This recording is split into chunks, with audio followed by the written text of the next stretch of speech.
Welcome back. Corn starting to tossle here. I've been kind of fiddling the past few days. Right here's something I've got to get fixed. This is the motor that's out of that big dozer. That's a 220 Cummins. It's spun number 6 rod. I've got to get the crank and stuff out and get that fixed. I'm gonna try to see if I can get Tiffany to help me get it moved down here to the shop. We got that motor out a little over a year ago, I guess, and that's as far as I got. Kind of give you some update on some things. I'm working on this old disc that we got back in the winter. I was using it here a couple months ago, working up some feed ruts where I'd been feeding, and the bearing had locked up. I've got it all apart. Dad got me some new bearings there yesterday. I'm going to try to put that back together. And believe it or not, Tractor Supply was the cheapest place to get them bearings. Been working on the combine some. I got the air working. What was wrong with it was it had a solenoid that sent the power up to the cab, which was basically just a Ford solenoid, like for the starter on a Ford. But anyway, I got that going, and I put some Freon in it, and got the air going. I've got to clean the cab. This thing is filthy. Got bird poop all over the door, but anyway, it's been sitting, like I said, for a while. One major thing that I did discover here a couple days ago on this is the grain tank. I'm gonna have to patch the grain tank. It's pretty bad.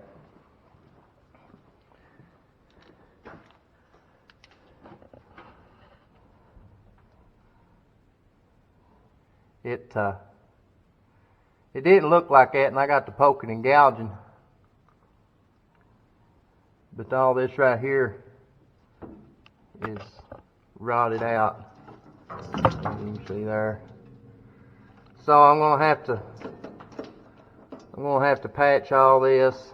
It's like that on the other side too. I'm not for sure what it looks like up where the straw walkers is. I've not gotten up in there.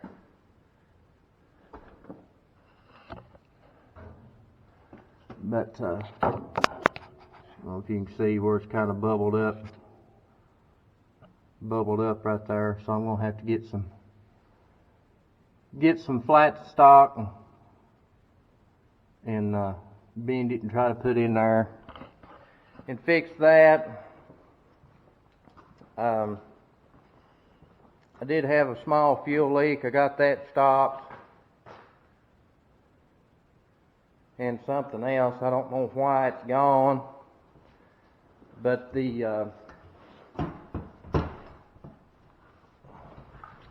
piece for the unload auger right there that's supposed to connect to the auger when it swings around is gone. I don't know why that's gone, but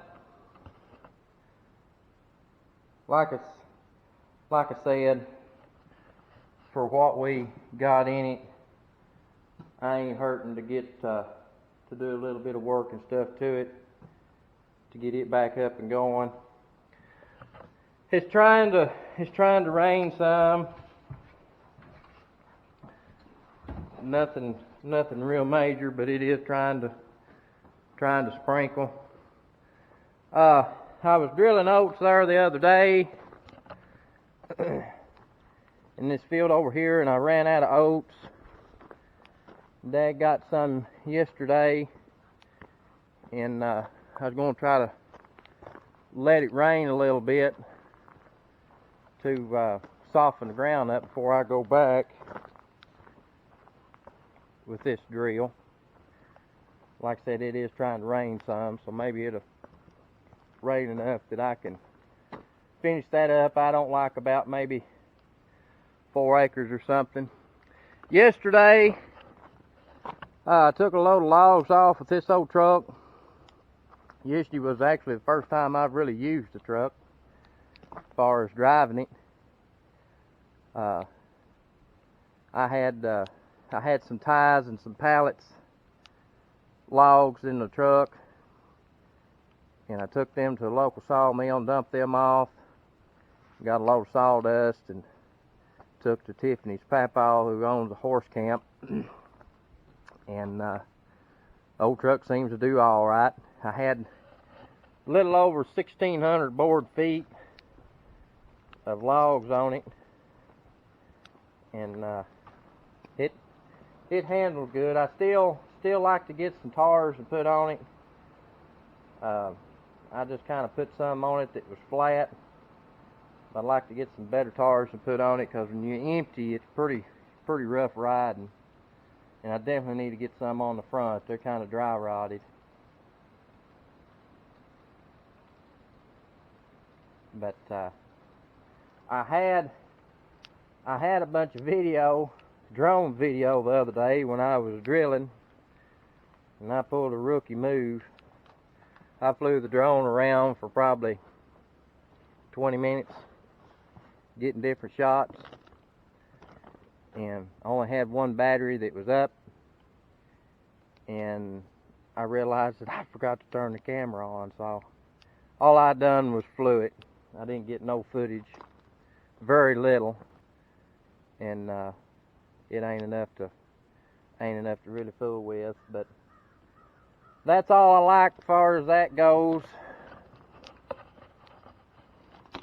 Like I said, about 4 acres. This is just feed wheat or feed oats that we use. We don't buy no certified nothing. It's just too high for what we use it for. But here's the dozer that the motor goes in. I sure wish it was back up and going.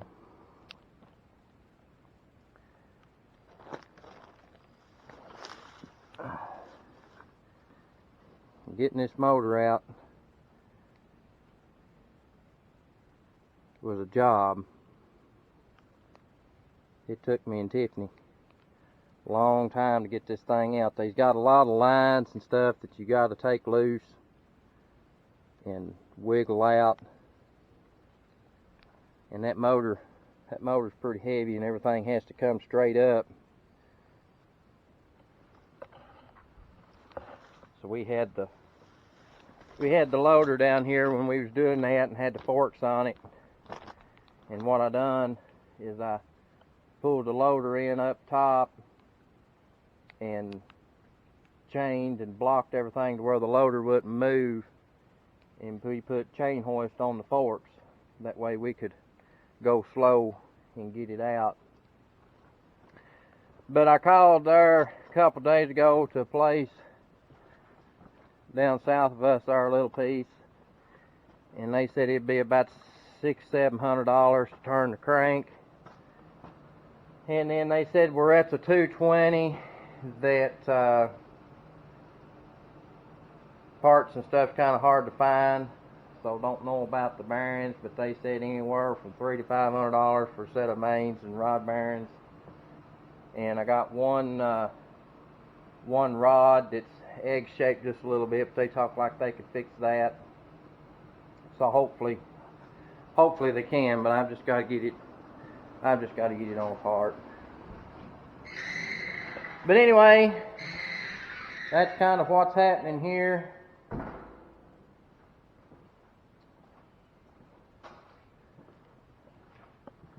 I'll have this thing up and going before too long. The air, I was talking about the air. When I got it going, I put this thermometer in there, and I had it down to about 55 degrees in the cab, so that's good. Another thing, this thing is stinking to high heaven. There's a snake in the dirty grain elevator that's caught up in the chains, and he's stinking. I tried to get him out there the other day, but he was all tangled up into the chains. He's just gonna have to rot in there. But I'm gonna get this disc back together. I don't need it right now, but things are kind of slow, so I'm gonna get it back together and have it ready for when we do need it, if we do need it. And hopefully we can get some more rain. We still kind of dry. I mean, we are getting some rain along, but it's just been so hot that what rain we do get, it don't last too long before the ground is dried up. We can get a good rain today, and tomorrow it'll be dusty again, so that's the reason why I'm going to try to let that soften up down there just a little bit before I try to drill anymore. But anyway, I'm going to see if I can't throw this disc together real quick and get it put back together.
Well, I got her all back together. I got a couple extra bearings in case some more go out. I want to tell you about the storm we got there Monday evening. I was down here working here on this combine. Tiffany, she was working on one of Mom's rent houses, her and her dad. And it wasn't a big storm and it didn't last long.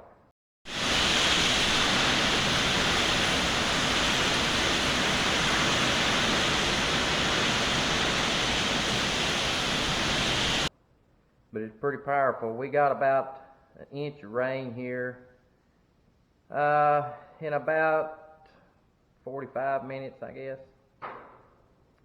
And like I said, neither one of us was at home. Tiffany got home before I did, and there wasn't no electric there at home. The lights flickered down here some, and she said they flickered over on the house that she was working on, but it never did go off here, but it went off at home. And long story short, lightning had hit somewhere really close to the house. When I got home, the electric was back on, but hadn't been on long. I had to change about 5 or 6 bulbs in the house. It flicked several breakers in the breaker box in the basement. It fried one TV, Madison's TV, and flicked some breakers there in the barn. Had to flick them back on. And our modem for our internet, it fried it. It had a smell to it and rattled real bad. And so we got a new modem sent. Well, Tiffany was going to hook that back up. And we realized that our phone line was down, and it fried our hand phone that we had. It burned it up, and the box there on the outside of the house where the phone lines and stuff comes in, it melted some stuff in there, and the little phone jack that plugs into the wall that splits off for the internet modem, it blackened it and blew it apart. And there was something else, but it done pretty bad. And Mom and them, they was at home, and they said it was just a flash bang, and had a guy moving some hay for us. And he had just gotten back to Mom and them's with a load of hay, and he was in the barn when the storm was going on. And he seen the flash, and he don't know exactly where it hit, but it hit somewhere close there to the house. So we got everything back fixed now and got the internet and stuff back going. We had to have the phone people come out and work on that. See, they done that day before yesterday and changed a bunch of stuff. But it was pretty rough there for a minute. I mean, we had a lot of lightning and stuff here at Broadhead, but it always seems like lightning is a lot worse at home than it is here. And whether it's got anything to do with it, I don't know. But we always thought that the lake had something to do with it, drawed more electricity or something, because we've had several cows killed over the years from electric, and some horses killed from lightning, and it just seems like that the lightning storms is always worse there at home than it is anywhere else around here. But anyway, I just wanted to share that with you, kind of give you an update on what's happening, and I've got to get things ready for silage. Got to start working on the chopper, getting that ready. We'll probably be chopping here in probably about a month, I guess. So get things ready for that. But anyway, that's going to do it for this one. Thanks for watching, and I'll catch you on the next one.